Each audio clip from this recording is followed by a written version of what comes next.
Hello student, this is part 8th of chapter number 2nd of 9 science. Today we will discuss firstly the last property of colloid, and then we will discuss the separating the components of a mixture. So now we can discuss this, the last property of colloid. The colloid cannot be separated from the mixture by the process of filtration. Colloid means colloid particles. Colloid particles को हम filtration method से separate नहीं कर सकते colloid solution से. Means suspension के case में जैसे हम कोलाइड सस्पेंडेड पार्टिकल्स को फिल्ट्रेशन की मेथड से सेपरेट कर रहे थे, जो पार्टिकल सस्पेंडेड थे, लेकिन यहाँ कोलाइड पार्टिकल्स को हम फिल्ट्रेशन के मेथड से सेपरेट नहीं कर सकते हैं, क्योंकि कोलाइड के पार्टिकल्स बहुत छोटे साइज के होते हैं, वो फिल्ट्रेशन से अलग नहीं हो पाते. But a special technique of separation known as centrifugation can be used to separate the colloidal particles. A new techniques we have, the another techniques we have to separate this. filtration से नहीं कर सकते, कोई बात नहीं, लेकिन हमारे पास एक और टेक्निक है जिससे हम कर सकते हैं उन पार्टिकल्स, कोलाइडल पार्टिकल्स को अलग कोलाइडल सॉल्यूशन से. वो क्या है? सेंट्रिफिकेशन. The component of colloidal solution, the colloidal particles are the dispersed phase. जो कोलाइडल पार्टिकल्स हैं वो उस, देखें, कोलाइडल सॉल्यूशन में जैसे सॉल्यूशन के अंदर दो पार्ट होते हैं, एक सॉल्यूट और दूसरा सॉल्वेंट. कोलाइड के अंदर भी दो पार्ट होते हैं, एक डिस्पर्स फेस और दूसरा डिस्पर्जिंग मीडियम. जैसे सॉल्यूट को हम सॉल्यूट लाइक कंपोनेंट्स को यहाँ पर बोलते हैं डिस्पर्स फेस, और सॉल्वेंट लाइक कंपोनेंट को बोलते हैं डिस्पर्जिंग मीडियम. तो the components of a colloid solution are known as disperse phase and the dispersing medium. The solute like components or the dispersed particles in the colloid form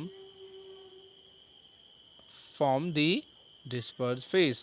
जो solute like particles होते हैं, components होते हैं, उनको dispersed phase बोलते हैं.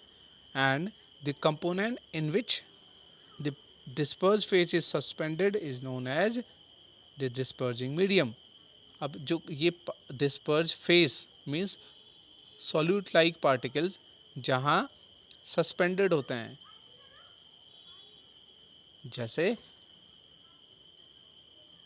Solution के case में सॉल्यूट पार्टिकल सॉल्वेंट में मिला रहे थे, वैसे ही डिस्पर्ज फेस को हम जहाँ मिलाते हैं, जिस कंपोनेंट्स में मिला रहे हैं, उसको बोल रहे हैं डिस्पर्ज फेस,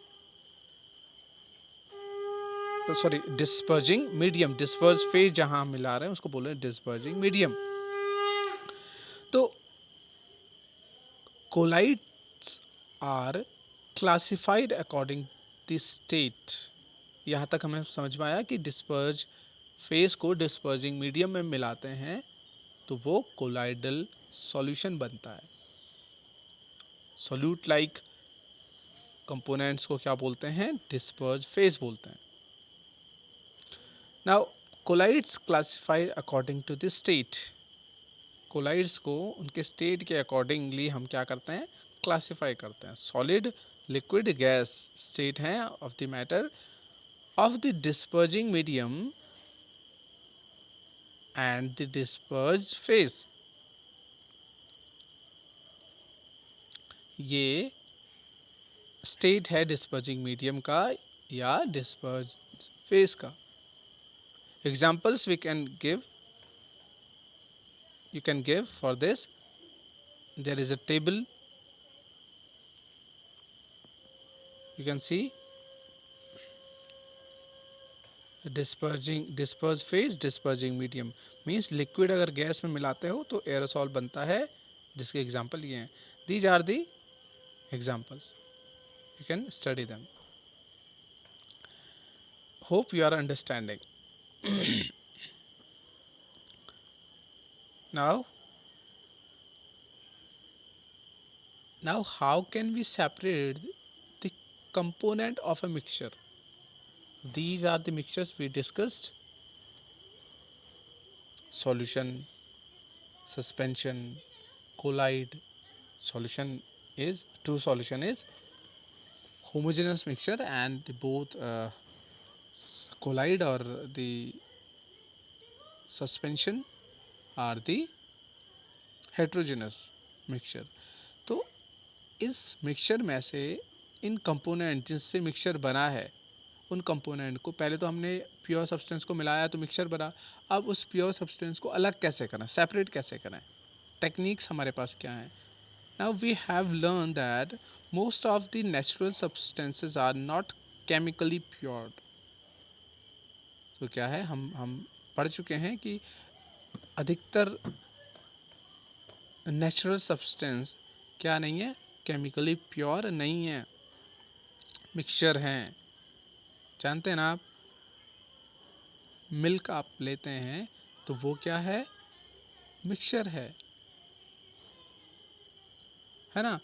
वाटर आप लेते हैं, this is also a mixture. So most of the natural substances are mixtures. Different method of now if you want to separate the component of any mixture, you should know the method. Now the method of separation are used to get individual components from the mixture. तो separation technique से आपको क्या मिलते हैं, pure substance मिलते हैं.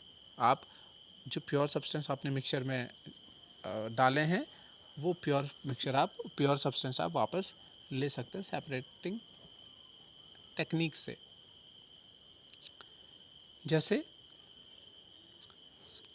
आपने sugar पानी के अंदर डिज़ोल्व करी है, तो अब वापस शुगर को कैसे ले सकते हैं आप, शुगर को उस शुगर सॉल्यूशन से सेपरेट कैसे, अलग कैसे कर सकते हैं.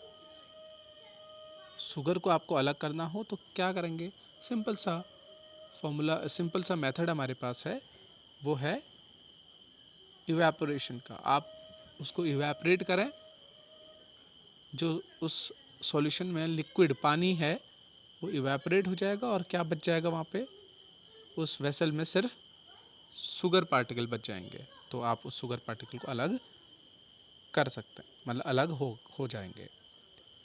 सो these are the this many techniques we have here, like this technique. Now heterogeneous mixture can be separated into their respective constituents by simple physical methods. जो heterogeneous mixture हैं वो simple method से अलग हो जाते हैं. जैसे hand picking, sieving, filtration that we use in our day to day life. Hand picking मतलब जैसे आप हाथ से छान के अलग कर सकते हैं. जैसे वीट के अंदर आप गेहूँ लेते हैं और उसके अंदर अदर पार्टिकल्स अगर मिक्स हैं तो आप उसको हाथ से उठा के अलग कर सकते हैं. तो वो सेपरेट कर रहे हैं आप हैंड पिकिंग मेथड से. तो ऐसे ही मेथड हमारे पास यहाँ पे हैं. These kind of methods we will discuss in the coming videos. So up to here, hope you understood. Till then, take care, stay safe. Thank you.